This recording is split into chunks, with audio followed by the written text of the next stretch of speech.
Question number देखते हैं 19। कह रहा है कि यदि त्रिभुज के शीर्ष कोण की अर्धक रेखा आधार को भी समद्विभाजित करे, है ना, अर्धक रेखा जो है आधार को भी समद्विभाजित करे तो त्रिभुज वो जो होगा समद्विबाहु त्रिभुज होगा। ये आपको दिखाना। तो सबसे पहले एक त्रिभुज बना लेते हैं। चलिए ये आपका एक त्रिभुज हो गया।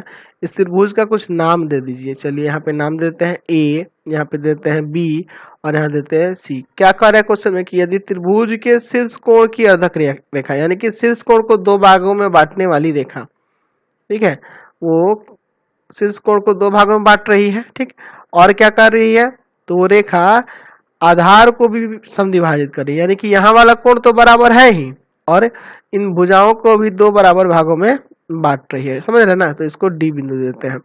अब आपको इसको दिखाना है कि समद्विबाहु त्रिभुज है। तो देखिए इसका समझिए थोड़ा, इस पे निष्कर्ष समझिए क्या निकलता है आपका। आप सोच रहे होंगे कि सर हम ए बी डी और ए सी डी को सर्वांगसम कर दें। सर्वांगसम करने के लिए हमारे पास ये कोण, ये भुजा और ये उभयनिष्ठ दिया है। ये आप सोच रहे हैं, ये सोचना आपका गलत होगा, क्योंकि आप युग्म के बारे में देखिए। यहाँ पे आप कोई भी इसमें रूल नहीं लग रहा है। ये देखिए ये एंगल है, ये साइड है, ये साइड है। कभी आपको ऐसा बताया था? आपको एंगल एंगल साइड बताया है, एंगल साइड एंगल बताया है, साइड एंगल साइड बताया है, यानी कि साइड हो और ये एंगल हो और फिर ये साइड हो, तब ना ऐसा होता। तो ऐसा चीज यहाँ नहीं देखने को मिल रहा है। दिख रहा है? ये गड़बड़ है। देख लीजिए ये एंगल है, इसके साथ वाले ये दो साइड, ये कभी होगा ऐसा? ये कोई आपको प्रॉपर्टी नहीं लिखवा है, इस तरह का कोई गुण नहीं था, है ना? कोई भी प्रमेय था नहीं था। तो ये आपका सोच समझ के बनाना होता है, ठीक है? इसमें कौन सी भुजा है, आप यही नहीं देख लेना कि तीन गो चीज दिया है तो हो गए सर्वांगसम, नहीं, वो गलत हो जाएगा। आप ये सोच लीजिए कि साइड एंगल साइड कर दे तो गड़बड़ है ना। ये साइड एंगल साइड के लिए ये साइड और ये एंगल, उसी तरह ये साइड और ये एंगल होना चाहिए। जो साइड बराबर कर रहे हैं ना, दोनों के बीच के कोण होने चाहिए वो, जबकि ये अलग है, ठीक है? तो इसको दूसरे तरीके से आपको बनाना होगा। कैसे बनाएंगे चलिए इसको देखते हैं।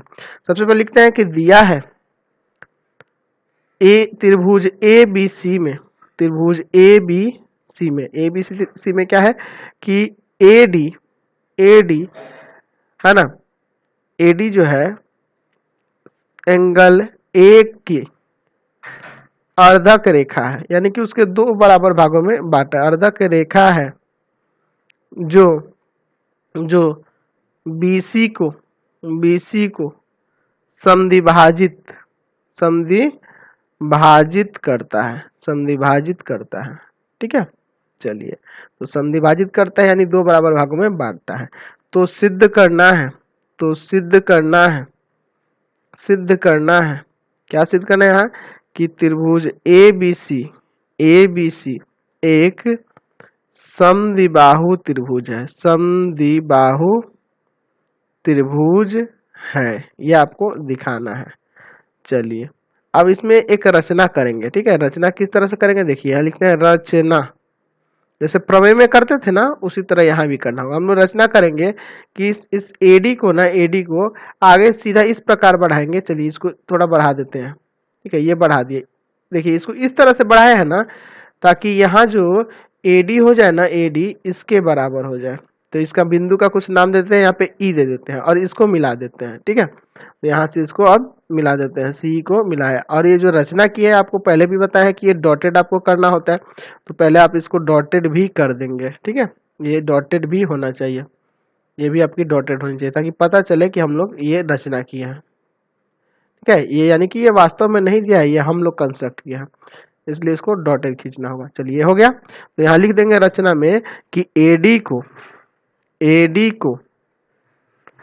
ई तक बढ़ाया, ई तक बढ़ाया, ई तक बढ़ाया, है ना? और ई तक बढ़ाए हैं जहां एडी जो है ना, एडी किसके बराबर है आपके, तो डीई के बराबर है। और उसके बाद क्या कर दिया है, इसको मिला दिया है ना, सीई को मिलाया, इसके बाद सी को मिला दिए हैं हम लोग, ठीक है? इतना काम किए हैं, समझ गए? अब चलिए इसका यहाँ लिखेंगे आप प्रमाण, ठीक है? प्रमाण में क्या लिखेंगे, तो पहले इस त्रिभुज और इस त्रिभुज को सर्वांगसम करेंगे। तो लिखेंगे यहाँ त्रिभुज ए बी डी तथा दूसरा त्रिभुज कौन सा है, ये वाला त्रिभुज, इसका नाम लिख दीजिए ई डी सी में। देख लीजिए नाम उसी के अनुसार होना चाहिए, संगत होना चाहिए, ए बी डी, तो उसी तरह यहाँ हो गया, है ना, ई डी सी, ठीक है। सॉरी यहाँ ECD लिखिए, ठीक है, ठीक रहेगा, ECD सही रहेगा ना संगत।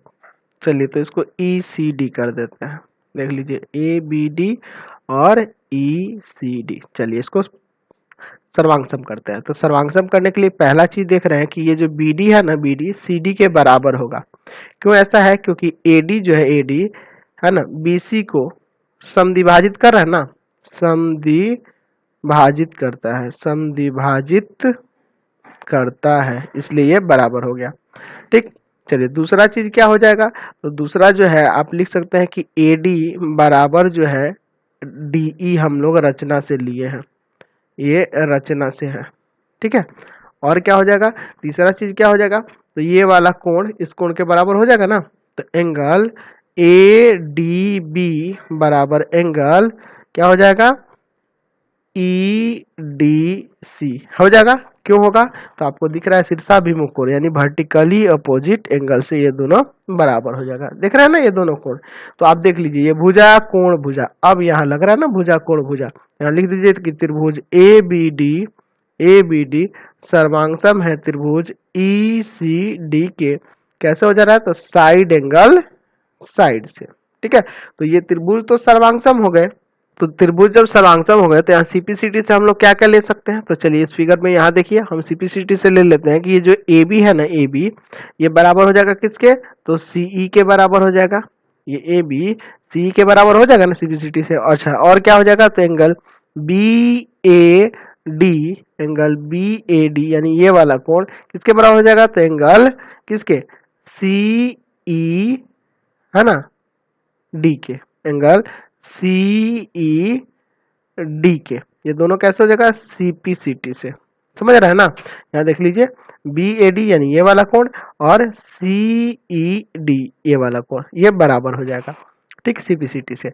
अब अगर हम लोग बात करें तो चूंकि आपके पास यहाँ पे कह रहा है कि AD जो है, AD एंगल B का समद्विभाजक है, एंगल B का सॉरी एंगल A का समद्विभाजक है, एंगल A का समद्विभाजक है, समद्विभाजक है, एंगल A का समद्विभाजक है। जब समद्विभाजक है ना, क्योंकि अर्धक रेखा है ना, ये अर्धक रेखा है AD, तो एंगल A का समद्विभाजक है कि नहीं? यानी आधे दो बराबर भागों में बांटता है। तो यहाँ से आप लिख सकते हैं कि एंगल BAD बराबर है एंगल CAD के, एंगल BAD एंगल CAD के बराबर है। तो ये जब दोनों आपस में बराबर है, यहाँ देखिए BAD इसको इक्वेशन फर्स्ट मान लीजिए ना, इसको सेकंड मान लीजिए, ठीक है। तो देखिए ये दोनों आपस में बराबर है, तो ये दोनों भी तो बराबर हो जाएंगे। तो समीकरण 1 तथा 2 से, 1 तथा 2 से देख रहे हैं ना, यहाँ भी BAD है, यहाँ भी BAD, यानी दोनों सेम ही कोण के बराबर ही ना कोण के बारे में बात कर रहा है, तो ये दोनों आपस में बराबर हो जाएंगे।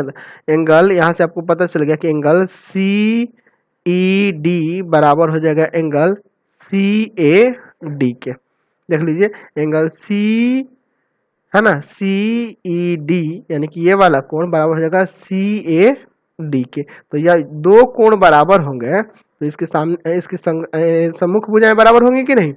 इसलिए आप लिख सकते हैं कि AC जो है ना, AC CE के है ना या EC के बराबर हो जाएगा। AC जो है EC के बराबर हो जाएगा। क्यों होगा? कि तो समान भुजाओं के समान कोणों के समान कोणों की सम्मुख भुजाएं